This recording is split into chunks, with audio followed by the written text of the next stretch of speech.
UDF ഒന്നടങ്കം നിന്ന് വാങ്ങിയെടുത്ത വിജയമാണ് വൈഷ്ണ സുരേഷിന്റേത്. തിരുവനന്തപുരം മുട്ടട വാർഡിൽ സ്ഥാനാർത്ഥിയായി നിന്ന വൈഷ്ണ സുരേഷിനെ പല മുടന്തൻ കാരണങ്ങളും പറഞ്ഞ് വോട്ടർ പട്ടികയിൽ നിന്ന് വെട്ടിമാറ്റാൻ പല വഴികളും നോക്കിയ CPM ഇപ്പോൾ ചമ്മലിന്റെ അപ്പുറത്തെ ചമ്മലും വാങ്ങിയിരിക്കുകയാണ്. സാധാരണ ഒരു സ്ഥാനാർത്ഥിയായി മുട്ടട എന്ന കൊച്ചു ഗ്രാമത്തിൽ മാത്രമായി മത്സരിക്കേണ്ടിയിരുന്ന ആളായിരുന്നു വൈഷ്ണ. ഇതിപ്പോ ചെയ്തത് ആന മണ്ടത്തരമാണെന്ന് CPM-ന് ഇപ്പോഴെങ്കിലും മനസ്സിലായി കാണും. സ്ഥാനാർത്ഥിയായ വൈഷ്ണയെ മുട്ടടയിൽ സ്ഥിര താമസക്കാരിയല്ല എന്ന് പറഞ്ഞ് വോട്ടർ പട്ടികയിൽ നിന്നും മാറ്റാൻ CPM ഒരുപാട് ശ്രമിച്ചു. നടന്നില്ല എന്ന് മാത്രമല്ല, വൈഷ്ണക്ക് അനുകൂലമായി കോടതി വിധിയും വന്നു. ഇപ്പോൾ മുട്ടടയിൽ കോൺഗ്രസ് സ്ഥാനാർത്ഥിയായി വൈഷ്ണ മത്സരിക്കാനുമുണ്ട്. അതോടെ വൈഷ്ണ അങ്ങ് ഫേമസ് ആയി എന്ന് മാത്രമല്ല, കേരളത്തിലെ അമ്മമാർ മുതൽ യൂത്ത് പിള്ളേര് വരെ വൈഷ്ണക്ക് സപ്പോർട്ടായി കൂടെയുണ്ട്. എന്തായാലും നിയമവിരുദ്ധമായി ഇലക്ട്രൽ രജിസ്ട്രേഷൻ ഓഫീസർ സ്വീകരിച്ച നടപടികൾ തെറ്റാണെന്ന് കഴിഞ്ഞ ദിവസം നടന്ന ഹിയറിംഗിലൂടെ തെളിയിക്കാൻ കഴിഞ്ഞത് വൈഷ്ണക്ക് തുണയായി എന്ന് വേണം പറയാൻ.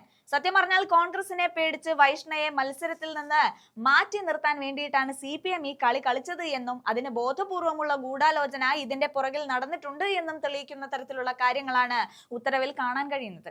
എന്തായാലും വൈഷ്ണ സുരേഷ് ഉശിരോടെ തന്നെ മുന്നിട്ടിറങ്ങുകയാണ്, വിജയിക്കുമെന്ന ഒറ്റ വിശ്വാസത്തിൽ തന്നെ. വൈഷ്ണ സുരേഷിന്റെ തിരിച്ചുവരവിലെ ദൃശ്യങ്ങളും വൈഷ്ണയുടെ വാക്കുകളും കേൾക്കാം. മുട്ടട വാർഡിലുള്ളവരായാലും പുറത്തുള്ളവരായാലും UDF ഒന്നടങ്കം ഇറങ്ങി നിന്ന് ഫൈറ്റ് ചെയ്തു എന്നുള്ളതാണ് ഞാൻ മനസ്സിലാക്കുന്നത്. പൂർവാധികം ശക്തിയോടുകൂടി നമ്മൾ നാളെ മുതൽ പ്രചാരണ രംഗത്തേക്ക് ഇറങ്ങും.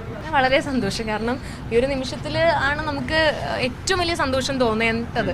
നമുക്ക് നമ്മുടെ വെട്ടിപ്പോയ വോട്ട് തിരിച്ച് റീആഡ് ചെയ്ത് തന്നിരിക്കുകയാണ്. വളരെ സന്തോഷം, കാരണം ഒരു ഇൻഡിവിജ്വൽ എന്നുള്ള നിലയിൽ നമുക്ക് ഏറ്റവും കൂടുതൽ സന്തോഷിക്കാൻ പറ്റുന്ന, അഭിമാനിക്കാൻ പറ്റുന്ന ഒരു നിമിഷത്തിലാണ് ഞാനിപ്പോൾ നിൽക്കുന്നത്. അതിൻ്റെതായ സന്തോഷമുണ്ട്. കുറിച്ചുള്ള അഭിപ്രായങ്ങൾ പറയേണ്ടത് നമ്മുടെ പാർട്ടിയാണ്. പാർട്ടിയിൽ അതിൻ്റെതായിട്ടുള്ള ഉത്തരവാദിത്തപ്പെട്ട ആളുകളുണ്ട്, അവരത് പറയും. നല്ല റെസ്പോൺസ് ആണ്. ഈ ഒരു സാഹചര്യത്തിൽ നമ്മൾ ആദ്യം പറയേണ്ടത് ബഹുമാനപ്പെട്ട ഹൈക്കോടതി ജഡ്ജി, നമ്മൾ ദൈവത്തെ പോലെ കാണേണ്ട ഒരാളാണ് ഈ ഒരു സാഹചര്യത്തിൽ. കാരണം പുള്ളിയാണ് ഇതിൽ അത്രയും വേണ്ട വിധം ഇടപെടലുകൾ നടത്തി തിരിച്ച് ഇലക്ഷൻ കമ്മീഷനോട് ഒരു ഹിയറിംഗ് നടത്താൻ പറഞ്ഞതുമെല്ലാം. പിന്നെ ബഹുമാനപ്പെട്ട ഇലക്ഷൻ കമ്മീഷൻ ഇന്നലെ നമ്മളെ വളരെ ക്ലീൻ ആൻഡ് ക്ലിയർ ആയിട്ട് കേട്ടു എന്നുള്ളതാണ്.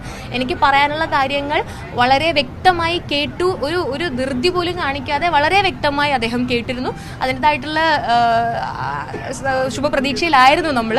പിന്നെ നമ്മുടെ അഡ്വക്കേറ്റ്സ് ഉണ്ട്, സീനിയർ ലോയർ ശ്രീ ജോർജ് പൂന്തോട്ടം സാറുണ്ട്, നമ്മുടെ മൃദുലേട്ടൻ, പ്രിയപ്പെട്ട മൃദുലേട്ടൻ ഇവിടെ ഉണ്ടായിരുന്നു, ശ്രീ മൃദുൽ ജോൺ മാത്യു പുള്ളിക്കാരനുണ്ട്, പിന്നെ നമ്മുടെ അഡ്വക്കേറ്റ് അഖിൽ JS ഉണ്ട്, പിന്നെ KPCC ഇലക്ഷൻ ഇൻചാർജ് പ്രിയപ്പെട്ട ശ്രീ KP റഹ്മാൻ സാറുണ്ട്. ഇവരെല്ലാവരും വളരെയധികം അപ്ഡേറ്റഡ് ആയിരുന്നു. കാരണം 24/7 ഇവരെല്ലാവരും എനിക്ക് അവൈലബിൾ ആയിരുന്നു എന്നുള്ളതാണ്. ഓരോ കാര്യങ്ങൾ, ഓരോ സംശയങ്ങൾ ചോദിക്കാനും എനിക്ക് എൻ്റെ സമാധാനത്തിന് വേണ്ടി ഞാൻ വിളിക്കുമ്പോൾ ഇല്ല കുഴപ്പമില്ല നമുക്കെല്ലാം കറക്റ്റായിട്ട് വരും എന്നുള്ള രീതിക്ക് എന്നെ സമാധാനിപ്പിക്കാനും എൻ്റെ സംശയങ്ങൾ തീർക്കാനും എല്ലാം ഇവരെപ്പോഴും അവൈലബിൾ ആയിരുന്നുള്ളതാണ്. പിന്നെ നമ്മുടെ പാർട്ടി നേതാക്കന്മാരായാലും ഗ്രൗണ്ട് ലെവലിൽ വർക്ക് ചെയ്യുന്ന ആളുകളായാലും എല്ലാം വളരെ നന്നായി തന്നെ നമുക്ക് സപ്പോർട്ട് ചെയ്തു. നമ്മുടെ വാർഡ് പ്രസിഡന്റുമാരായാലും DCC ഭാരവാഹികളുണ്ട്, മുൻ സ്ഥാനാർത്ഥിയുണ്ട്, നമ്മുടെ മുൻ മണ്ഡലം പ്രസിഡന്റുണ്ട്, എല്ലാവരും ഉണ്ട്, DCC ഭാരവാഹികളുണ്ട്. എല്ലാവരും ആരുടെയും പേര്, മഹിളാ കോൺഗ്രസിൻ്റെ ആൾക്കാരുണ്ട്, KSUവിൻ്റെ ആൾക്കാരുണ്ട്, എല്ലാവരും തന്നത് വളരെ വലിയ സപ്പോർട്ട് തന്നെയാണ്. യൂത്ത് കോൺഗ്രസിൻ്റെ ആൾക്കാരുണ്ട്.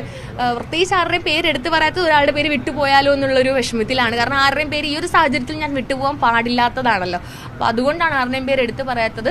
എല്ലാവരും ഒന്നടങ്കം ഇറങ്ങി, മുട്ടട വാർഡിലുള്ളവരായാലും പുറത്തുള്ളവരായാലും UDF ഒന്നടങ്കം ഇറങ്ങി നിന്ന് ഫൈറ്റ് ചെയ്തു എന്നുള്ളതാണ് ഞാൻ മനസ്സിലാക്കുന്നത്. അത് ജനങ്ങളാണ് തീരുമാനിക്കേണ്ടത്. ഒരു വിവാദം പോസിറ്റീവായി കരുതും എന്നുള്ള ശുഭപ്രതീക്ഷയിലാണ് ഞാൻ. പിന്നെ ബാക്കിയൊക്കെ ജനങ്ങളാണല്ലോ, കാരണം അവരാണ് അവരുടെ കോർപ്പറേഷൻ കൗൺസിലറിനെ തിരഞ്ഞെടുക്കേണ്ടത്. അവർക്കൊരു ആവശ്യം വരുമ്പോൾ ഓടി എത്തേണ്ട ഒരാളാണ്, അവർക്ക് ഒരു പരാതി വരുമ്പോൾ പറയേണ്ട ഒരാളാണ്. അപ്പോൾ അത് അവരാണ് തീരുമാനിക്കേണ്ടത് ആരാവണം എന്നുള്ളത്. അവരുടെ ഇഷ്ടം പോലെ അവരുടെ തീരുമാനപ്രകാരം അത് വരും. ഇത്രയും ദിവസം ഇറങ്ങിയ സമയത്ത് ചോദിക്കാറുണ്ടായിരുന്നു, അതായത് നമ്മൾ മിനിങ്ങാന്നായിരുന്നു നമുക്ക് ഹൈക്കോടതിയിൽ നിന്ന് ഒരു അനുകൂല പരാമർശം വന്നിരുന്നത്. അത് കഴിഞ്ഞ് നമ്മൾ ഇറങ്ങിയ സമയത്ത് എല്ലാവരും തന്നെ ചോദിക്കുന്നുണ്ടായിരുന്നു എന്താണ്, കാരണം നമ്മൾ അത്രയും ഒരു ഫസ്റ്റ് റൗണ്ട് കഴിഞ്ഞിരുന്നു, അപ്പോൾ അവർ ചോദിക്കുന്നുണ്ടായിരുന്നു